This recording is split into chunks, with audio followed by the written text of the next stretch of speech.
Good morning. Welcome to yet another episode in the Hill Farm.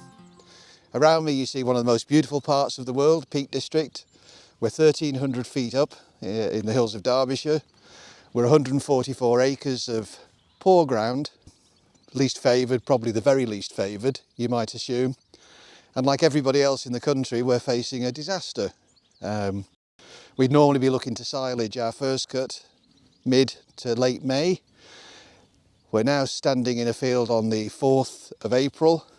We've had no chance to put slurry and no chance to put fertiliser on. But that's not the problem. The problem is this ground is totally waterlogged.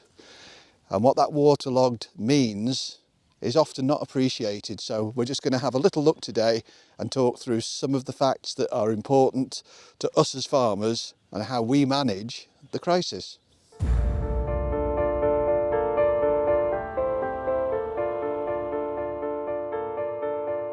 As you can see, as we move through the field, toward the centre there's a discoloration. That discoloration is root die-off, and that's happening under the soil because of the waterlogging. So as you can probably hear, you don't even have to look, you can hear this. That's what we're facing. It's not great, is it?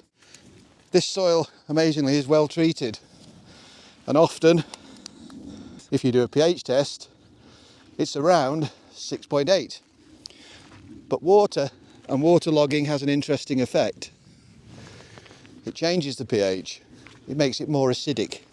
So what we're going to do is leave that for 30-40 seconds and see what happens. So, soil.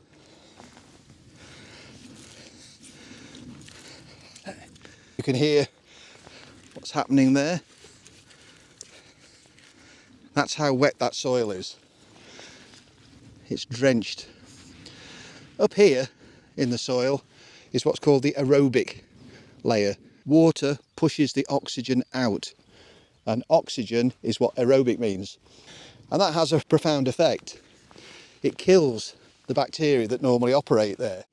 Those bacteria are the ones that digest and transfer the organic matter from the slurry, and even worse, the ones that are involved in utilising the fertiliser, the nitrogen that we put on, whether it's urea, ammonium nitrate, whatever.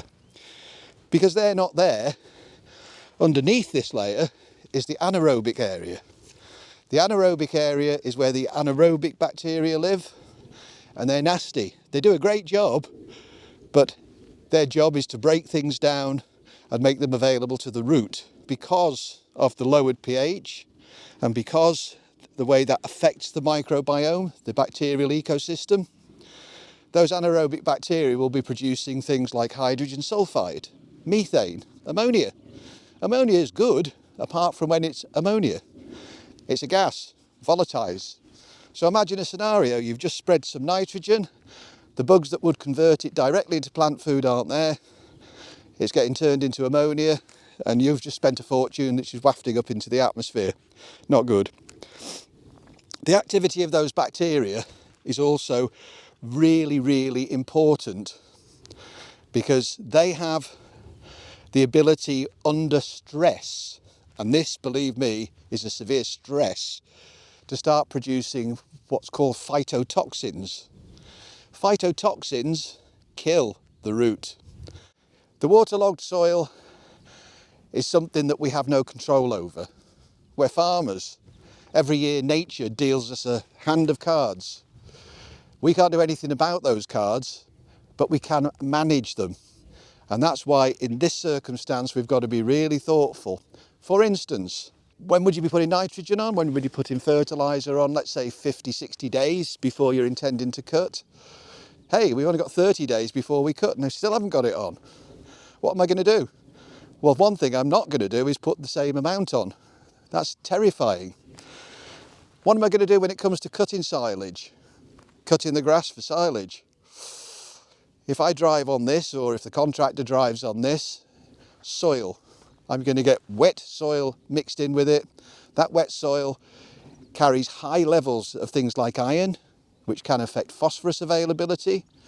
And just taking one step back, my phosphorus ability or the availability of the phosphorus in this soil is decreasing every 0.1 that the pH drops. At 6, a pH of 6, I'll only have 40% of the phosphorus available. So you can see this is more than academic, it's factually a risk to the ability of your plant to grow and to yield the kind of tonnage that you need.